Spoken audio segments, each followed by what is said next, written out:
5 reasons.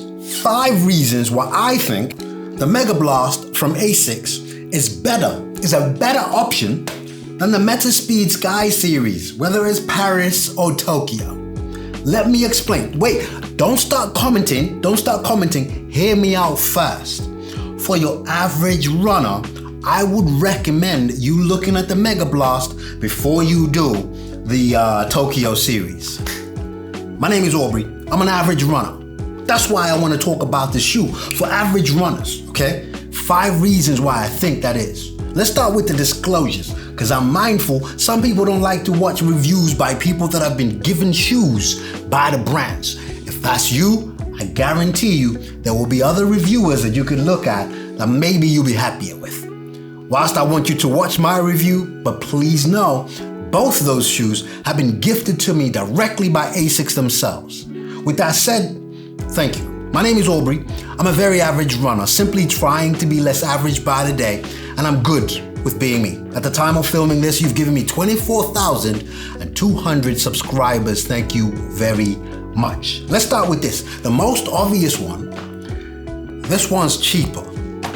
If you're like me, you want to minimize your spending. You got your mortgage, kids going back to school, yada yada, all that kind of stuff.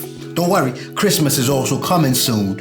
You're not trying to spend all that money for running shoes. The price is going to be very, very influential in your decision. Therefore, £210 versus 240, I want to say. Now, that clearly tells you which one. For me, that's a very important point. The rest of the factors I'm about to share you will kind of be further compounding that point. But the price, for me, absolutely is the first thing I look at, even though my disclosure clearly say these were gifted to me. But what good would that be if I don't give you the facts, right? Second thing I want to talk about. Now, here is the most important bit. Versatility. This shoe here is packed with serious tech. It's super light. In terms of the weight, I'll acknowledge that. This is way lighter than this shoe. However, this is fine-tuned for performance. It's very minimalist. It's got a carbon plate, faster stuff. This shoe here, you might have heard of this.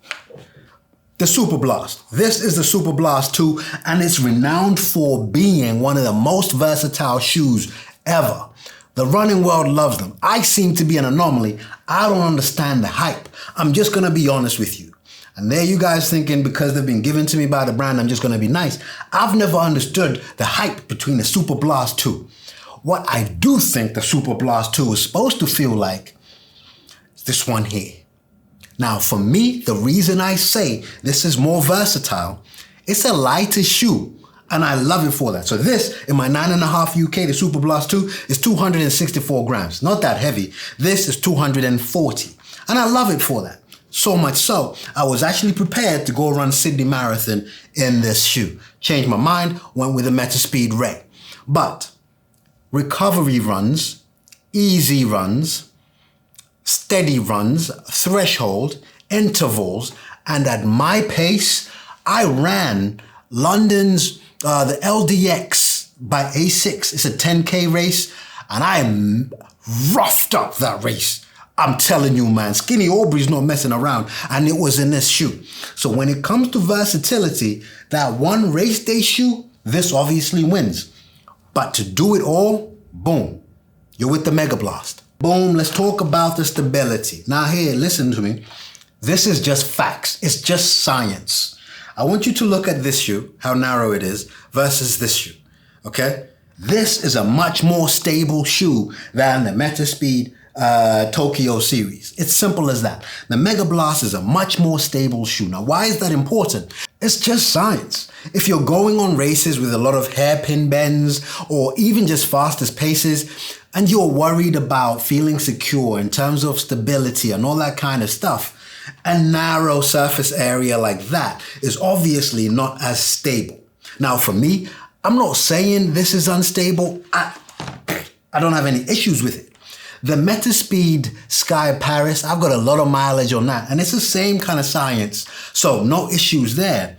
But this shoe, I have to tell you, it's a much more stable shoe, much more reliable in terms of stability than any of the Metaspeed shoes. So that's three, right? I've said price, versatility, and stability.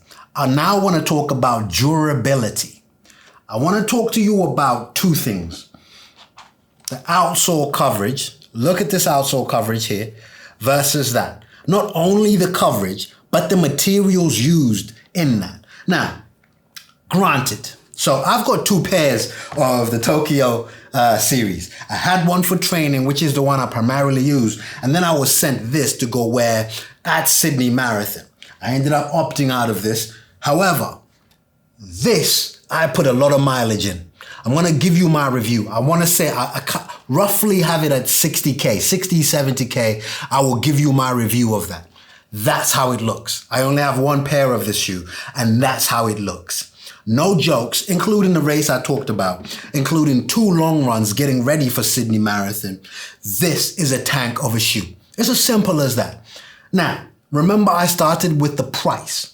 If you're gonna pay over £200 for any shoe, you wanna make sure you're gonna keep that for a long time. And this, in comparison to this, is that shoe. This is that guy or girl. Lastly, and in some ways the most important bit, a learning curve. Imagine you just started running. You're an average runner. You're not one of those guys that does 5K in like 15 minutes or under 20 minutes. You do your 5K in about 30 minutes or so.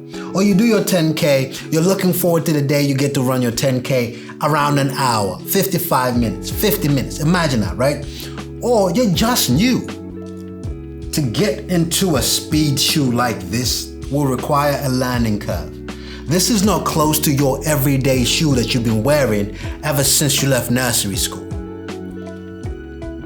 This is closer to that. Now, whilst that might be a point to dismiss because each shoe has a purpose, I want you to not undermine the importance of that bit. Any shoe that feels close to normal, as close as possible, will help you with your running more than one that doesn't. Here's what I mean. A mark of a good shoe, in my opinion, is a shoe that stops being a factor on your run.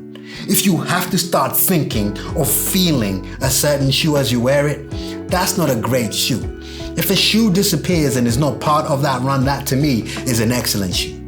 This shoe, if you're not 100% on that pace, to 100% on your form, will require a learning curve. Once you get that learning curve, it's absolutely perfect for what it does. Until then, this is more your average, everyday kind of runner shoe. I hope this video helps. I'll see you in a bit.